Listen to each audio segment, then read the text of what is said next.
I get that some people don't want to get involved in external problems, but sometimes you've just got to step in and help.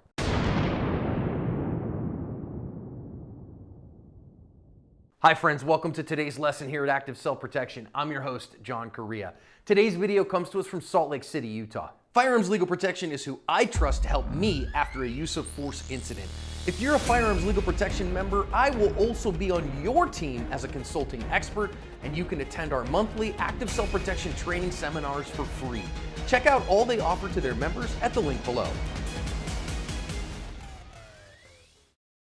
So the dude in the black truck at the top of the screen has just pulled in to pump some gas. Normal day for him. You can see at the very bottom left of the screen, there's a red SUV that this couple has pulled into, and they have a strong history of abuse. So this woman said that the guy who's running towards her right now then was kicking and punching her in the car. So she jumps out and tries to go get help from this guy pumping gas and says, help me.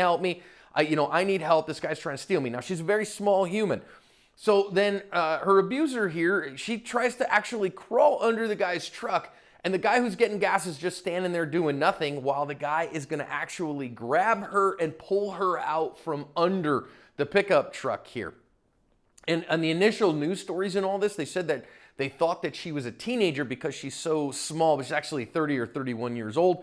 He is going to pick her up and put her on his shoulder while she screams for help in a gas station here that there are a bunch of people. Several people did end up calling 911 on this.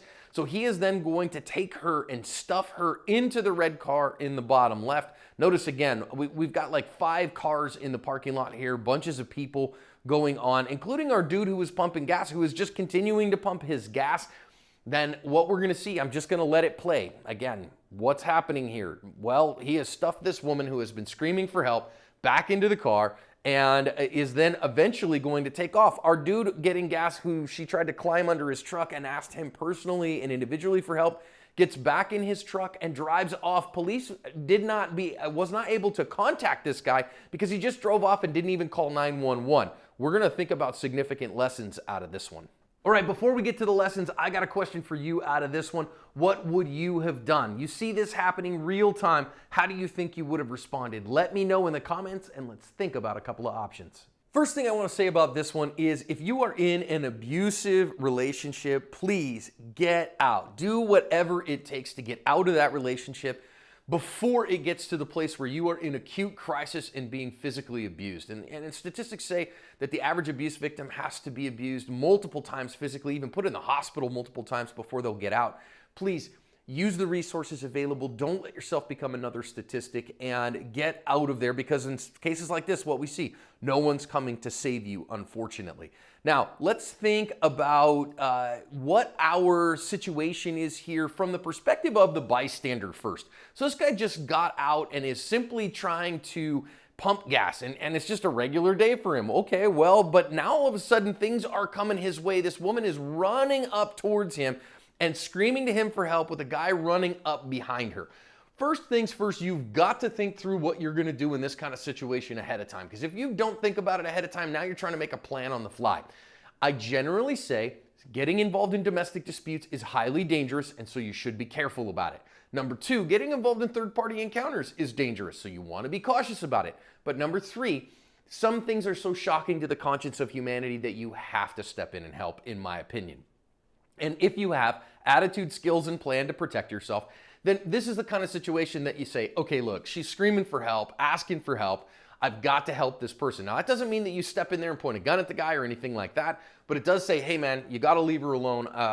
Police are on the way to figure out what is happening here. And at the very least, offering that and having your tools on your person, your skill set on your person to protect yourself if either of them turn on you. We do see in domestic situations when we do step in sometimes that it's the partner, the one who initially asked for help, that ends up turning on us. So you got to watch those kinds of things. But I just don't think you can, in good conscience here, let this guy drag this small human out from under your truck while she screams for help and then put her over his shoulder and do that. I don't know how this guy slept with himself at night and looks himself in the mirror and brushes his teeth every day, because I don't think I could do that. Now, that being said, this is not a case here for a firearm, I don't think, initially. I think far better here to have an OC spray, something like that. And if this guy won't back off, bless the deserving with the hot sauce or whatever. And again, now at some point we might ask the question, wait a minute, he is just carrying her off. Could I use a firearm at this point? I think at this point, now we're talking about a kidnapping, taking an adult without, their consent and putting them in a car. That's a kidnapping. And so, yeah, you probably could at least draw it and point it or draw it and start issuing commands. Now, for the ladies, recognize here, you're a small human. You need technique. She is not going to be able to overpower this guy. He's able to just grab a hold of her. Technique is what matters here. And just kicking and screaming is not going to do it. You got to know how to inflict pain and injury if you are going to stop this kind of thing.